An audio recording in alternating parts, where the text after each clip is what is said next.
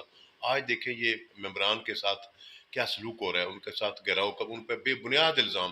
جو شاہ صاحب نے بڑی خوبصورت بات، انہوں نے کہا جی مجھے ذاتی طور پہ پتہ ہے کہ کوئی پیسے کا لین دین نہیں ہوا، یہ لوگ اس کی ناراض تھے، اس کی پالیسیوں کی، اس کے رویے کی وجہ سے۔ تو اس قسم کے بے بنیاد الزام لگا کر کبھی ان کے گھروں کے گھیراؤ کر رہے ہیں، کبھی ان کو معافی کا اعلان کر رہا ہے، یعنی بہت ہی ڈسپریٹ قسم کا اس کا ایٹیچیوڈ ہے، جس کی وجہ سے آج دیکھیں نا جی، آج یہ جو جلسے یا دھرنے ہو رہے ہیں ان کی ضرورت نہیں سی۔ یہ اسمبلی میں ایک سمپل معاملہ ہے، آپ کے خلاف ایک نو کانفیڈنس موو آئی ہے، آپ اس کو فیس کریں۔ اپوزیشن نے کہا جی ہم 172 173 بندے پورے کریں گے، یا اگر آپ میں ہمت ہے تو اجلاس بلائیں اور آپ 173 آدمی کا ووٹ آف کانفیڈنس لے کر جو ہے نا وہ آ جائیں۔ آج دیکھیں کہ یہ ایک بیانیہ بنا رہا ہے پبلک کے اندر جانے کے لیے۔ خاص طور پہ ہمیں یہ نہیں اعتراض کہ اس نے رشیا کا دورہ کیوں کیا، لیکن دیکھیں جب اس نے یورپی یونین کو للکارا، تو یورپین یونین وہ ہے کہ جہاں پاکستان کی 15 سے 20 بلین ڈالر کی ٹریڈ ہے آپ کی ٹیکسٹائل کے حوالے سے، ساری آپ کی مصنوعات یورپ میں اور یورپی یونین میں جا رہے ہیں۔ رشیا کے ساتھ تو ہماری برائے نام بھی کوئی نہیں ہے۔ تو یہ اس قسم کی جو ہے نا، یہ ایک پروگرام کے تحت، ایک پلاننگ کے تحت، ایک منصوبہ بندی کے تحت یہ پرائم منسٹر جو ہے نا یہ پاکستان کو کمزور کر رہے ہیں۔ پاکستان کے اندر کے مسائل آپ کو پتہ ہے، غریب کا جینا تو بار ہو گیا ہے، اور اسی طریقے سے انٹرنیشنل کمیونٹی کو بھی اس نے ناراض کیا ہے، جو پاکستان کے لیے بہت ہی میں سمجھتا ہوں مسائل پیدا ہو چکے ہیں۔ اسی لیے شہباز شریف صاحب نے پچھلے دنوں پریس کانفرنس میں کہا کہ اب جتنا مسائل کی دلدل میں اس نے ملک کو پھنسا دیا ہے، اس کو مسائل کی دلدل سے نکالنے کے لیے ایک قومی حکومت، ایک قومی سوچ جو ہے اس کا مظاہرہ کرنا پڑے گا۔ انتہائی محنت اور مشقت کے ساتھ، آنیسٹ اور دیانتداری کے ساتھ جو ہے اس ملک کے معاملات کو دیکھا جائے گا، تب یہ جا کر ملک جو ہے اس کرائسس سے نکل سکتا ہے۔ ملک کے اندر آپ لا اینڈ آرڈر دیکھیں، بارڈرز پہ آپ دیکھیں کیا سچویشن ہے۔ تو یہ وہی دہشت گردی تھی جس کو میں سمجھتا ہوں ہماری لا انفورسمنٹ ایجنسیز نے، پاکستان کی فوج نے، پاکستان کے دوسرے دیگر اداروں نے، رینجرز نے، پاکستان کی پولیس نے ہزاروں کی تعداد میں، اور پاکستان کے عوام نے قربانیاں دے کر یہ 2018 تک یہ جو دہشت گردی کا جن ہے یہ بوتل میں بند ہوا تھا۔ آج پھر وہ سر اٹھا رہا ہے، اور یہ میں سمجھتا ہوں کہ اس لحاظ سے لمحہ فکریہ ہے۔ اب اس کا جانا جو ہے یہ اس ملک کے بہترین مفاد میں، اگر یہ سروائیو خدا نخواستہ کرتا ہے تو پھر میں سمجھتا ہوں کہ اس ملک کے یہ حصے بکھرے کر دے گا۔ دیکھیے اب سوویت یونین یا رشیا کس وجہ سے ٹوٹا ہے؟ مالی مشکلات کے، اکنامک کرائسس کی وجہ سے۔ آج پاکستان وہی فیس کر رہا ہے۔ آپ دیکھیں نا کہ کس طریقے سے پاکستان کے ابھی جو فارن ایکسچینج ریزرو ہے وہ آئے دنوں بلین ڈالر سے آج 15 بلین ڈالر پہ آ چکے ہیں۔ جو ٹریڈ ڈیفیسٹ ہے وہ بڑھتا جا رہا ہے، بجلی کی قیمتیں لوگوں کی ریچ سے باہر ہے، کوئی فارن انویسٹمنٹ نہیں آ رہی، ملک کو اس نے گروی رکھ دیا ہے آئی ایم ایف کے حوالے سے۔ آپ اس کی دیکھیں نا، اس کی اب صرف ایک بات پہ کہہ دیں، میں آپ فیصلہ کریں کہ جو کہتا تھا کہ اگر میں آئی ایم ایف میں جانے سے بہتر ہے کہ میں خودکشی کر لوں، آج اس نے پورا ملک جو ہے نا، پورا مالیاتی سسٹم آئی ایم ایف کے حوالے کر دیا۔ یہ ہے وہ تضاد جو قول اور فعل میں ہے اس کا۔ یہی خطرناک بات ہے کہ آج آپ پاکستان کے بینکوں سے بھی پاکستان کی حکومت لون نہیں لے سکتی، اگر لے گی بھی تو اتنے ہائی انٹرسٹ ریٹ پہ کہ وہ حکومت کا معاملات، حکومت کے روزمرہ کے معاملات چلنے مشکل ہو گئے ہیں۔ اگر یہی سلسلہ رہا تو آج میں سمجھتا ہوں، اور یہی وجہ ہے کہ جب اداروں نے یہ سمجھ لیا ہے، کہ اداروں نے دیکھ لیا ہے کہ ان میں وہ صلاحیت نہیں، ان میں وہ اہلیت نہیں، اس پارٹی میں وہ کیپیسٹی نہیں، اور نواز شریف صاحب کا یہی مطالبہ تھا کہ ہم نہیں چاہتے کہ ادارے پالیٹکس میں انوالو ہوں۔ اس سے پہلے ہوتے رہے ہیں، سارے اس کے بینیفیشریز رہے ہوں گے، لیکن جتنی مداخلت اس دفعہ ہوئی ہے نواز شریف نے، تو میں سمجھتا ہوں اپنی جو پرانی پالیسیاں سے اس سے بہت ہماری جماعت نے سبق سیکھا ہے، اور انہوں نے کہا جی رول آف لا۔ اور رول آف لا کیا ہے کہ ہر ادارہ انڈیپینڈنٹلی کام کرے، فوج اپنا کام کرے، جوڈیشری اپنا کام کرے، پریس اپنا کام کرے، پارلیمنٹ اپنا کام کرے۔ یہی ایک راستہ ہے جو پاکستان کو تعمیر اور ترقی کی طرف لے کر جا سکتا ہے۔ اچھا ایک سر یہ بتائیں کہ اگر نئی گورنمنٹ آتی ہے جو جو کہا جا رہا ہے کہ قومی حکومت ہوگی جس میں ساری پارٹیاں ہوں گی. تو ایک تو یہ سوال ہے کہ آیا کہ جو ملکی اکانومی کی پوزیشن ہے اس میں کوئی بہتری آنے کی توقع ہے کوئی؟ اور دوسرا، کل تک مسلم لیگ نون اور پیپل پارٹی یا دیگر جماعتوں کے درمیان ایک جنگ تھی، اور آج وہ ان کے تعلقات اگر دیکھیں تو وہ آپس میں بھائی بھائی ہیں. تو کیا ملکی سیاست کو آپ دیکھتے ہیں؟ دیکھیں جی کہ آپ نے بڑا اچھا سوال کیا کہ پہلی بات تو یہ ہے کہ اب جو روڈ میپ جو ہمیں نظر آ رہا ہے بظاہر، یا جس کو جو ایک مناسب ہے، وہ یہی ہے کہ عدم اعتماد کے بعد ایک گورنمنٹ فارم ہوگی، اور اس میں یہی طے ہو رہا ہے کہ جتنا جلد ممکن ہو سکے 2 مہینے یا 3 مہینے کے بعد جو ہے یہ جنرل الیکشن آ جائیں، فریش مینڈیٹ عوام کو ایک فری اینڈ فیئر ماحول دیا جائے. عوام جس کو بھی ووٹ دیں، پیپلز پارٹی کو دیں، پی ٹی آئی کو دیں، پی ایم ایل این کو دیں، باقی جے یو آئی کو دیں، یا جو بھی پاکستان کی جماعتیں ہیں، جس کو بھی پاکستان کے عوام کا اعتماد حاصل ہو، وہ اس ملک پہ اپنا جو ہے وہ اپنی حکومت قائم کرے، وہ ڈلیور کرے، اور جو اب دے بھی وہی ہو. اس کے علاوہ کوئی حل نہیں کہ جس وقت تک 5 سال کا فریش مینڈیٹ نہیں ملتا اس وقت تک ان مسائل سے چھٹکارا ممکن نہیں. وقتی طور پہ 2-3 مہینے کے لیے کچھ جو اصلاحات ہیں، کچھ انہوں نے جو بیڈ لیجسلیشن کی ہے الیکشن کمیشن کے حوالے سے اور دیگر حوالوں سے، اس پہ دیکھیں نا، انہوں نے کہا جی کہ اوورسیز کو ووٹ کا حق دیتے ہیں، لیکن آج تک پریکٹیکلٹی اس میں جو ہے وہ موجود نہیں ہے. اسی طریقے سے وہ جو مشین کے ذریعے ووٹنگ ہے، وہ بھی ان کے پاس کوئی انتظام ہے. الیکٹرانک مشین، وہ بھی سب ایک اعلانات ہی ہیں. جس طرح یہ تھا کہ $200 ارب لے آئیں گے اور 100 ارب عوام پہ خرچ کریں گے، کوئی ایک بھی وعدہ ان کا. پیٹرول جس طرح وقت وہ کہتے تھے کہ ہم 76 روپے تھا پاکستان مسلم لیگ نون کے دور میں، یہ کہہ رہے تھے 40 روپے کا ہونا چاہیے. آج دیکھیں نا 150 سے بھی کراس کر چکا ہے. تو یہ اس کی کسی بات پہ اب کوئی یقین کرنے کے لیے تیار نہیں. دوسری یہ ہے کہ جماعتوں کے اندر ہر جماعت کا اپنا ایک مینیفیسٹو ہے، اپنا ایک رول ہے، اور اس بات میں تو کوئی دو رائے نہیں کہ اس موجودہ اس برائی کو ختم کرنے کے لیے اتحاد ہوا ہے. لیکن بہت سارے میرے سمیت اور بھی بہت سارے سابقہ اور موجودہ پارلیمنٹرین موجود ہیں جن کو پیپلز پارٹی کے ساتھ اتحاد پہ یا اس حوالے سے بہت سارے تحفظات ہیں، کیونکہ ہمیں اس بات کا بخوبی قوم بھی جانتی ہے. پیپلز پارٹی نے بھی اس ملک کے ساتھ جو ہے نا، آپ دیکھیں نا 2008 سے 13 تک جس انداز میں ملک کو لوٹا گیا، اور جو اس وقت اکانومی کی پوزیشن تھی 2013 میں، وہ تو میں سمجھتا ہوں کہ میاں صاحب کو اللہ تعالیٰ نے ہمت دی، مینڈیٹ دیا، اور وہ 4 سالوں میں دھرنوں کے باوجود، اتنی رکاوٹوں کے باوجود وہ ملک میں کامیاب ہوئے.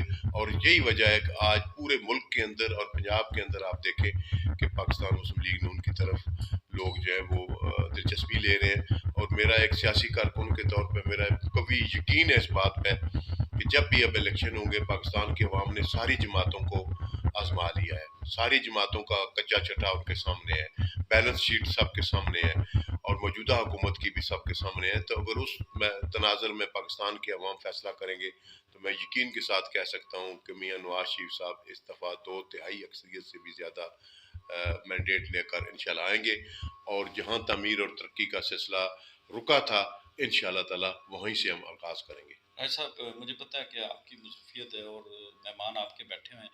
مختصراً 2 سوال کروں گا اور آپ اس کا جواب دیں. ایک تو پاکستانی موجودہ جو سسٹم ہے اس میں آپ سمجھتے ہیں کہ صدارتی نظام کی کوئی اہمیت یا اس کی ضرورت ہے؟ دیکھیں جی، ایک شوشہ یہ چل رہا ہے. دیکھو، جو پاکستان کا کانسٹیٹیوشن ہے وہ بھی اس کی اجازت نہیں دیتا، اور کوئی بھی بڑی سیاسی اچھا، اس جماعت کے لیے آئین میں تبدیلی نئے سرے سے کرنی پڑے گی؟ مسٹ پورا آئین کا آئینی تبدیل کرنا حلیہ چینج کرنا پڑے گا. تو وہ کیونکہ کوئی بھی سیاسی جماعت اس حوالے سے پارلیمانی نظام کے خلاف نہیں ہے، صدارتی نظام کے حق میں کوئی بھی نہیں ہے. تو اس لحاظ سے وہ تو ایک چیپٹر کلوز ہو چکا ہے. یہ ویسے ایک شوشہ چلتا ہے پھر وہ ختم ہو جاتا ہے، لیکن اب میں سمجھتا ہوں کہ اس میں کوئی جان نہیں ہے. دوسرا سر سوال یہ ہے گجر خان کے حوالے سے کہ آپ کی پارٹی میں اگر پچھلے 2 سال سے دیکھیں تو ایسا لگ رہا تھا کہ بہت زیادہ اختلافات کا شکار ہے، پارٹی 2 دھڑوں کا شکار ہے. لیکن کیا کون سا کوئی ایسا اشارہ ہے، پارٹی قائدین نے کون سا ایسا احکامات جاری کیے کہ میں پچھلے تقریباً 1 ہفتے سے دیکھ رہا ہوں کہ چودھری ریاض صاحب اور آپ ایک ہی پلیٹ فارم پر نظر آ رہے ہیں؟ دیکھیں جی، پچھلا الیکشن بھی ہم نے مل کر لڑا، وہ تو ایک پتہ ہے آپ کو، ایک بائی ڈیزائن تھا جس طریقے سے وہ الیکشن چرایا گیا پورے ملک کے اندر. ہمیں 4-6 مہینے پہلے پتہ تھا کہ یہ فیصلے ہو چکے ہیں.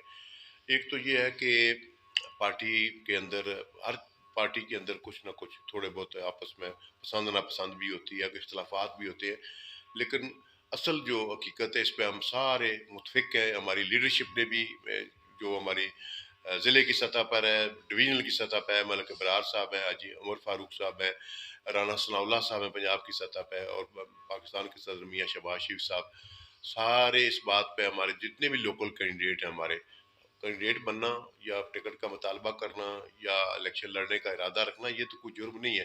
یہ ہر کسی کا حق ہے، یہ کسی کی وراثت یا میراث نہیں ہے. لیکن الٹیمیٹلی اس بات پہ سارے متفق ہیں کہ جس کو بھی پاکستان مسلم لیگ نون کی لیڈرشپ جو ہے وہ ٹکٹ ایوارڈ کرے گی، سارے اس کے ساتھ چلیں گے. اور میں سمجھتا ہوں کہ چھوٹے موٹے اختلافات یہ میں نے نہیں رکھتے. اتنا بڑا مینڈیٹ ہوگا اللہ کی مہربانی سے. تمام دوست جو اس وقت کسی وجہ سے ہم سے ناراض تھے، آج سارے ایک جگہ پہ جمع ہو رہے ہیں، سارے اکٹھے ہو رہے ہیں. اور اس میں میں آپ کے فورم سے بھی یہ بات یہ کہنا چاہتا ہوں کہ میں پہلا شخص ہوں گا، اگر پارٹی مجھے ٹکٹ نہیں دیتی یا مجھ سے بہتر کسی شخص سے لے آتی ہے یا کوئی بھی لے آتی ہے، تو میں آپ کے سامنے یہاں پہ ہمارے بھائی بیٹھے ہیں، قلب باز صاحب بھی، میں آپ کو میں پہلے بھی کہہ چکا ہوں اس فورم سے بھی کہ میں پارٹی کے ساتھ رہوں گا، اور دل و جان کے ساتھ پارٹی. کیونکہ یہ سیٹ بہت چھوٹی سیٹیں ہیں، جہاں پاکستان کا مفاد ہے وہ سب سے پہلے ہے. پھر پارٹی کی جو ڈائریکشن ہے، پارٹی کی جو لیڈرشپ کے ساتھ وابستگی ہے، وہ سب سے عام ہے. دیکھیں جی، ہم اللہ کی مہربانی سے میں 6 دفعہ پارلیمنٹ کا ممبر رہ چکا ہوں، 6 دفعہ میں لوکل باڈیز کا ممبر رہ چکا ہوں. اور اب اگر کسی اور کو موقع ملتا ہے تو مجھے اس پہ کوئی ناراض ہونے کی ضرورت نہیں. تو یہی پیغام میں سمجھ، باقی بھی سارا یہ جذبہ رکھیں گے. ادروائز یہ ہے کہ اگر پھر بھی اس کے باوجود کو اگر کوئی پارٹی وائلیشن کرے گا تو میں سمجھتا ہوں اس جو ایک جو پاکستان کے عوام کا اور گجر خان کے عوام کا جو اس وقت رخ ہے، میں سمجھتا ہوں اگر کوئی مسلم لیگی پارٹی کی وائلیشن کرے گا تو پھر وہ اپنا اہمیت کو کھو بیٹھے گا. اب یہ سلسلہ جو ہے نا، الیکشن انشاءاللہ تعالی باقی پارٹیوں کا بھی حق ہے، لیکن میرے خیال میں انشاءاللہ تعالی بہت 2013 سے بھی بہتر نتائج انشاءاللہ پی ایم ایل این جو اپنی سابقہ پرفارمنس کی بنیاد پہ اور لوگوں کے ساتھ جو ملکی حالات کے حوالے سے اس دفعہ انشاءاللہ تعالی ہماری پوری ٹیم آئے گی. ہم بلدیاتی اداروں کو بھی مستحکم کریں گے. دیکھیں نا، ایک اور بڑا یو ٹرن جو لیا انہوں نے عمران خان نے، یہ تو بلدیاتی اداروں کے حوالے سے اس کی سارے آن ریکارڈ باتیں ہیں. تو یہ ادارے جو ہمارا 4 سال کا جو پیریڈ تھا ہمارے ان دوستوں کا، یہ اس نے ضائع کیا ہے. 2.5 سال ان اداروں کو سسپینڈ کیا، پھر سپریم کورٹ آف پاکستان نے بحال کیا، پھر بھی نہیں مانے. یعنی یہ تو نہ آئین کو مانتا ہے، نہ کانسٹیٹیوشن کو مانتا ہے، نہ سپریم کورٹ کو مانتا ہے، نہ کسی عدالت کا فیصلہ مانتا ہے. اب دیکھیں نا، الیکشن کمیشن یا میں اور آپ اگر کریں تو یہ بھی مناسب نہیں ہے، لیکن ملک کا وزیر اعظم، ملک کے وزراء الیکشن کمیشن نے پابند کر رہا ہے کہ آپ اس میں مداخلت نہ کریں، لیکن دھڑا دھڑ جا رہے ہیں، جرمانے بھی ہو رہے ہیں. یہ تو اس نے تو ملک آئین قانون کا حلیہ بگاڑ دیا ہے، اور اس نے اتنی وائلیشن کی ہے کہ یہ شخص تو 1 منٹ کے لیے پاکستان کی حکمرانی کے اہل اور قابل نہیں ہے. سر بہت شکریہ. بار بار چیئرمین صاحب اشارہ کر رہے ہیں کہ مہمان آئے ہوئے ہیں، تو انشاءاللہ پھر آپ سے ملاقات ہوتی رہے گی.